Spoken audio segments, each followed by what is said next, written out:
الحمدللہ والصلاة والسلام علی من لا نبی بعد فاعوذ باللہ من الشیطان الرجیم بسم اللہ الرحمن الرحیم بحمدہ تعالی ہمارا درس قرآن سورہ بقرہ کے حوالے سے جاری و ساری ہے۔ آئیے دیکھیے کہ قرآن ذی شان کیا حکم ارشاد فرما رہا ہے۔ رب ذوالجلال نے قرآن ذی شان میں ارشاد فرمایا ما ننسخ من آیت کہ کچھ حکم ایسے ہیں، کچھ حکم ایسے ہیں، کچھ آیات ایسی ہیں کہ جو ننسخ جن کو منسوخ کر دیا او ننسیہا، اور کچھ ایسی ہیں احکام اور کچھ قرآن کے آیات کہ جن کو فراموش کر دیا گیا۔ بخیر منہا، رب ذوالجلال نے ارشاد فرمایا کہ اگر ہم نے ان آیات کو منسوخ کیا یا فراموش کیا کہ اس کے مقابلے میں پھر ہم نے بخیر منہا اس سے اچھی چیز کو ظاہر فرمایا، او مثلیہا یا اس جیسی دوسری مثال قائم۔ علم تعلم کہ اس چیز کا تو علم ہے ہی، ان اللہ علی کل شیء قدیر، اللہ تعالیٰ ہر چیز پر قادر ہے۔ اب سمجھیے اس کو، یہ ناسخ و منسوخ کا معاملہ ہے۔ قرآن ذی شان میں ناسخ و منسوخ کیا ہے؟ قرآن و حدیث کے اندر اکثر مقامات پر ناسخ و منسوخ کا سلسلہ جاری ہوتا ہے۔ یہ علماء فن جانتے ہیں کہ ناسخ و منسوخ کا جو موضوع ہے وہ کیا ہے۔ مثال کے طور پر میں وضاحت سے پہلے یہ بیان کر دوں۔ منسوب کیا جاتا ہے حضرت علی رضی اللہ تعالیٰ عنہ کی برگاہ کی طرف اس حوالہ کو۔ فرماتے ہیں کہ عراق کے اندر حضرت علی سفر میں ہے، آپ ایک مسجد میں گئے، دیکھا کہ ایک مسجد کے ممبر پر ایک شخص واعظ فرما رہا ہے، واعظ کر رہا ہے، قرآن و حدیث بیان کر رہا ہے۔ تو حضرت علی رضی اللہ تعالیٰ عنہ نے اس شخص کو مخاطب کر کے کہا کیا تم قرآن و حدیث کے ناسخ و منسوخ جانتے ہو؟ تو اس نے جواب دیا نہیں، میں قرآن و حدیث کے ناسخ و منسوخ نہیں جانتا۔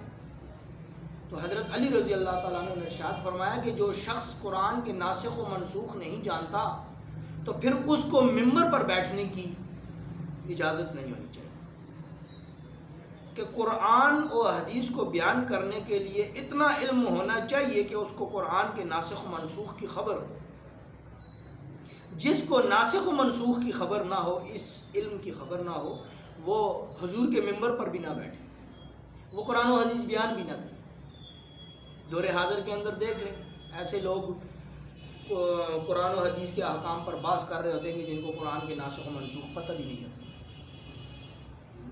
اور یونیورسٹی کے پروفیسر ہوتے ہیں وہ بھی بخاری بیان کر رہے ہوتے ہیں، اور انجینئر جیسے لوگ بھی بیان کر رہے ہوتے ہیں۔ اگر ان سے پوچھے کہ قرآن کے ناسخ و منسوخ کیا ہیں تو ان کو پتہ بھی نہیں ہوگا کہ ناسخ و منسوخ ہوتا کیا ہے۔ تو خیر اس کو بیان کرتے ہیں۔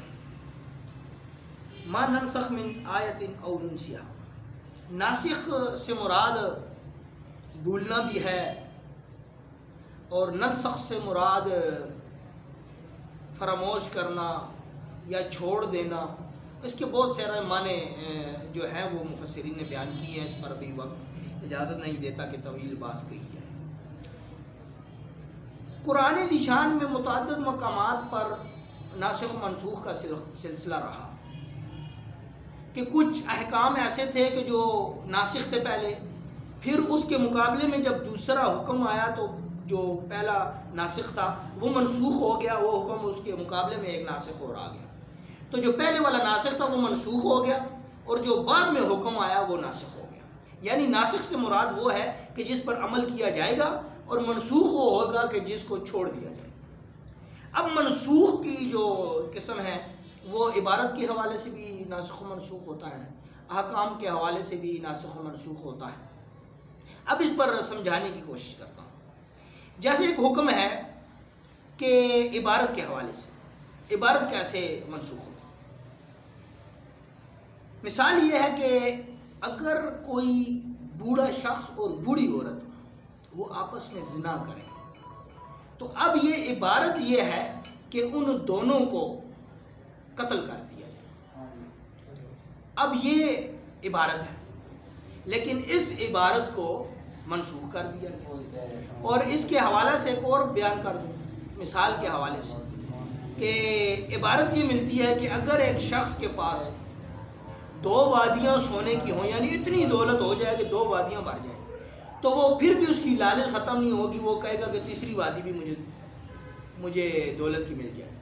تو یہ منسوخ جو عبارات منسوخ ہوتی ہیں اس حوالے سے منسوخ ہو جاتی ہیں. اب آپ کو حدیث کے حوالے سے آسان الفاظ میں سمجھایا جائے کہ ناسخ و منسوخ کیا ہے. میرے سامعین آج توجہ رکھیں گے تو یہ موضوع سمجھ آئے گا، وگرنہ یہ موضوع سمجھ نہیں آئے گا. ابھی آسانی سے سمجھاتے ہیں. ایک مقام پر حضور نے ارشاد فرمایا کہ جب تم جنازہ آتے ہوئے دیکھو، اب یہ ابو داؤد شریف کی حدیث ہے. حضور نے ارشاد فرمایا کہ جنازے کو آتے ہوئے دیکھو تو کھڑے ہو جائے گا. اب یہ حدیث ہے. تو صحابہ اس پر عمل کرتے رہے کہ جب بھی وہ دور سے جنازہ کو دیکھتے تو وہ کھڑے ہو جاتے.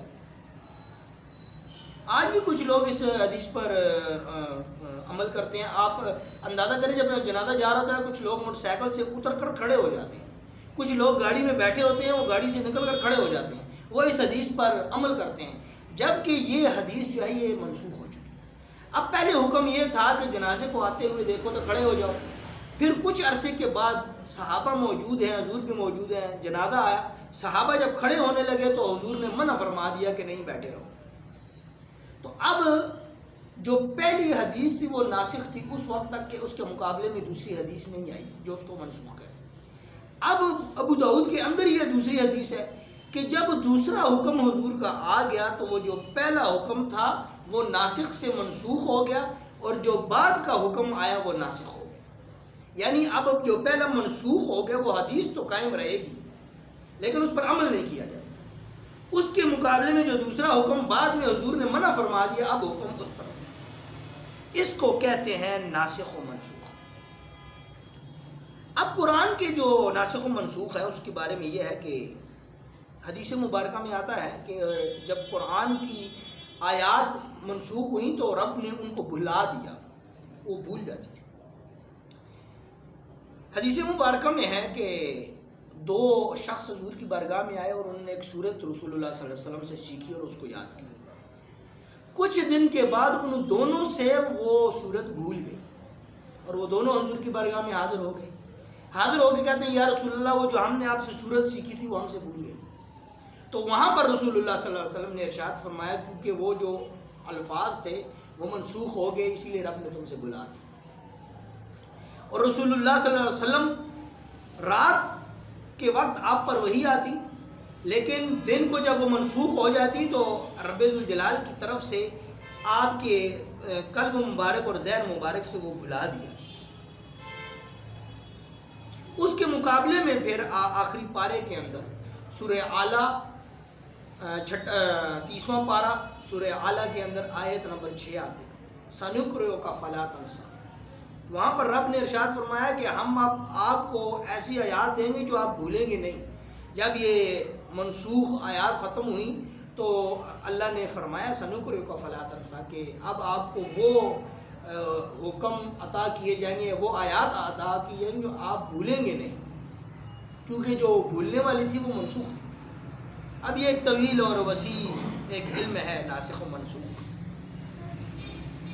اس کو مزید آسانی سے اگر بیان کیا جائے تو اس طرح ہے کہ امام بخاری نے ایک روایت کو لایا ہے ناسخ و منسوخ کے حوالے سے، اور اس حدیث مبارکہ کو امام احمد بن حنبل بھی لائے.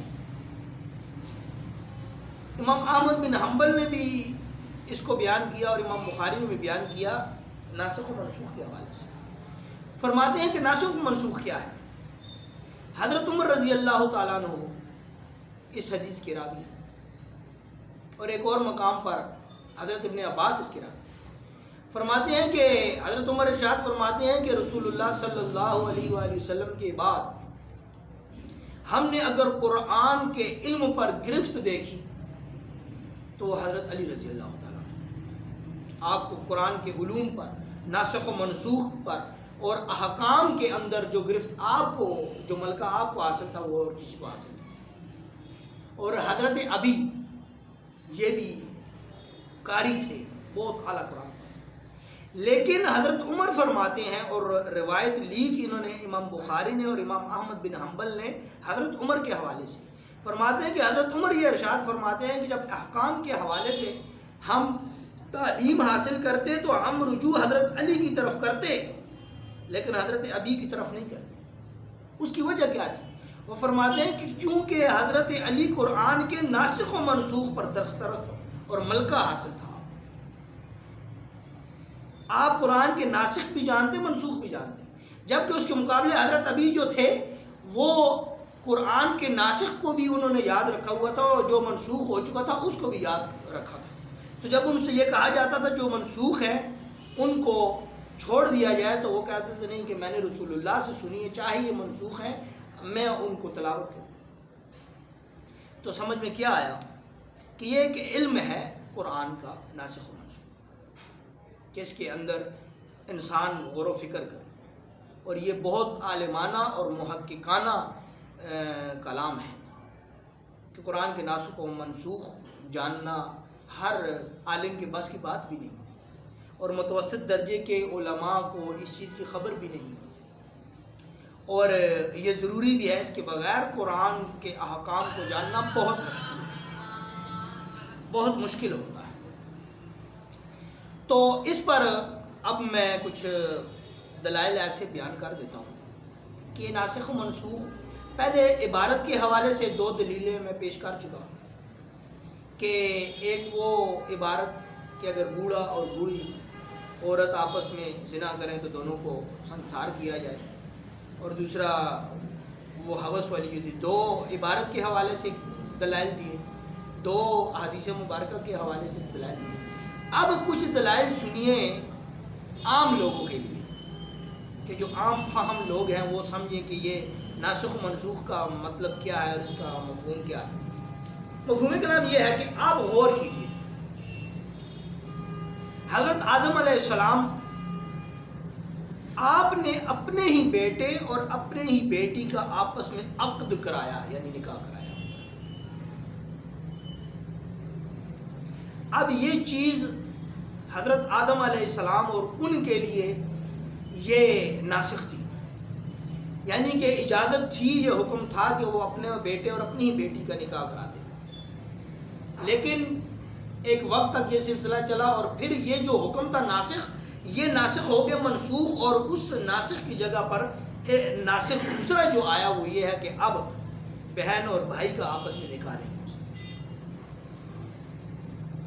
یہ بھی آپ کو بتانا چاہیے۔ اس کے بعد حضرت نوح علیہ السلام نے جب ایک کشتی تیار کی اور سب کو اس میں چڑھایا، اور ہر قسم کے جانوروں کا ایک جوڑا اس میں چڑھایا اور اس کو لے کر گئے، باقی دنیا تباہ ہوئی، پھر دوبارہ دنیا آباد ہوئی، تو حضرت نوح علیہ السلام کے لیے ناسخ یہ تھا کہ وہ دنیا کے ہر جانور کا گوشت کھا سکتے، ان کے لیے سب جائز تھا۔ لیکن وہ ناسخ کچھ عرصے تک رہا، اس کے مقابلے میں جب دوسرا حکم آیا تو یہ ناسخ منسوخ ہو گیا، اور وہ حکم ناسخ ہوا کہ اس کے اندر حدود قائم ہوگی کہ فلاں فلاں فلاں جو جانور ہوں گے وہ حلال ہوں گے، اور فلاں فلاں فلاں جو کیفیت کے جانور ہوں گے وہ حرام، کہ ناسخ و منسوخ ہر دور میں یہ رہا ہے۔ مثال کے طور پر چونکہ آگے قربانی بھی آ رہی ہے تو اس حوالے سے بیان کرتا چلوں کہ حضرت ابراہیم علیہ السلام آپ کے لیے حکم آیا کہ اپنے بیٹے کی قربانی کرو، اب یہ ناسخ ہے کہ ان کے لیے یہ حکم ہے کہ اپنے بیٹے کو قربانی کرو، لیکن یہاں پر محققین علماء یہ کہتے ہیں کہ جیسے ہی آپ نے اپنے بیٹے کی گردن پر چھری رکھی، اسی وقت چھری جیسے ہی حضرت اسماعیل علیہ السلام کی گردن سے مس ہوئی تو وہ جو ناسخ تھا حکم تھا بیٹے کو ذبح کرنے والا وہ منسوخ ہو گیا، اور ناسخ حکم یہ آ گیا کہ مینڈا آیا اور اس کو ذبح کیا کہ آج کے بعد قربانی کی جائے گی۔ وہ مینڈے والی قربانی جو ہے وہ ناسخ ہو گئی، اور بیٹے کو قربان کرنے والی جو حکم تھا وہ منسوخ ہو گیا۔ اس کے علاوہ اگر اور مزید آسان بیان کی جائے، بنی اسرائیل کے لوگوں کے لیے حکم تھا کہ وہ ایک وقت میں 2 یا 3 یا 6 یا 10 بھی جتنی بہنوں کو چاہتے تھے ایک ہی وقت میں ایک ہی نکاح میں رکھتے تھے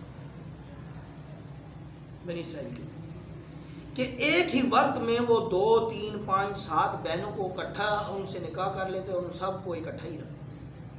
اب ان کے دور میں یہ ناسخ تھا یہ حکم، لیکن جب ہماری امت کی باری آئی، رسول اللہ صلی اللہ علیہ وسلم کا دور اقدس آیا، تو وہ جو حکم تھا کہ ایک ہی وقت میں ایک ہی نکاح میں 3 3 بہنیں رکھ سکتے تھے، وہ جو حکم ناسخ تھا وہ منسوخ ہو گیا، اور ناسخ حکم اس کے بدلے میں یہ آیا کہ ایک شخص ایک وقت میں ایک ہی عورت کو نکاح میں رکھ سکتا ہے، دوسری بہن کو اس کو ایک ہی وقت میں 2 بہنوں کو نکاح میں نہیں رکھ سکتا۔ ہاں ایک بہن اگر فوت ہو جائے تو پھر وہ دوسری بہن سے نکاح کر سکتا ہے۔ اب یہ حکم پہلے ناسخ تھا، وہ منسوخ ہو گیا، اب نیا حکم آ گیا، وہ ناسخ ہو گیا، پچھلا منسوخ ہو گیا۔ تو ایسے بہت سی مثالیں ہیں، وقت چونکہ اجازت نہیں دیتا کہ ہر موضوع کو بیان کیا جائے۔ تو کہنے کا مقصد یہ ہے کہ قرآن و حدیث میں متعدد مقامات پر کچھ احکام ایسے ہیں کہ جو ناسخ ہیں، کچھ احکام ایسے ہیں کہ منسوخ ہیں۔ قرآن کے اندر بھی ناسخ و منسوخ، حدیث مبارکہ کے اندر بھی ناسخ و منسوخ کا سلسلہ چلتا ہے، لیکن اس کے لیے ایک تحقیق کی دنیا پائی جاتی ہے، اس کے اندر تحقیق کی جاتی ہے۔ اب میں ایک چھوٹی سی مثال ہی دیتا ہوں کہ حضور کا عمل اگر دیکھا جائے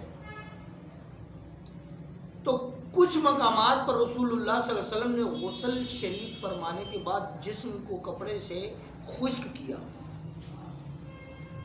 اور کچھ مقامات پر رسول خدا صلی اللہ علیہ وآلہ وسلم نے غسل فرمانے کے بعد اپنے جسم کو کپڑے سے خشک نہیں کیا۔ اب کچھ مقامات پر خشک کیا، کچھ مقامات پر نہیں کیا، تو اب اس کا کیا سلسلہ ہے؟ اب اس کو سمجھا جائے۔ سمجھا اس طرح جائے کہ جب موسم ٹھنڈا ہے، اگر ایک شخص کو غالب گمان ہے کہ اگر نہانے کے بعد غسل کے بعد میں نے اپنے جسم کے پانی کو خشک نہ کیا تو مجھے بخار بھی ہو سکتا ہے، زکام بھی ہو سکتا ہے، بیماری کا خدشہ ہے، تو پھر اسے چاہیے کہ وہ غسل کے بعد اپنے جسم کو خشک کر لے۔ جس طرح بہت زیادہ سردی ہوتی ہے، کوئی شخص نہانے کے بعد ابھی اس کے بال گیلے ہیں تو سخت سردی، اگر وہ باہر نکلے گا اس کو ہوا لگ جائے گی تو وہ بیمار ہو سکتا ہے، اس کو نزلہ ہو سکتا ہے، زکام ہو سکتا ہے، بخار ہو سکتا ہے۔ تو اس وقت میں یہ ہے کہ آپ اپنے جسم کو خشک کریں،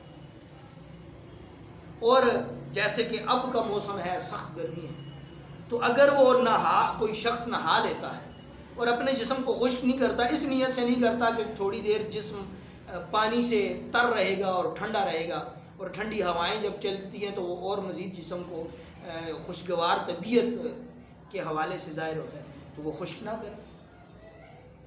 تو یہ کچھ مثالیں تھیں جو بیان کر دی ہیں، اور مزید اس پر کلام اس لیے نہیں کرتے کہ کچھ ایسی باتیں ہوتی ہیں جو عوام کی سمجھ سے ماوراء ہوتی ہیں، اور کچھ ایسی باتیں ہوتی ہیں کہ جو علماء کا ہی خاصہ ہوتا ہے۔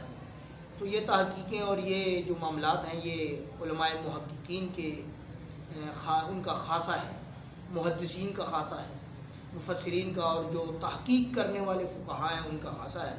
تو جتنا آسانی سے بیان ہو سکا وہ ہم نے کر دیا۔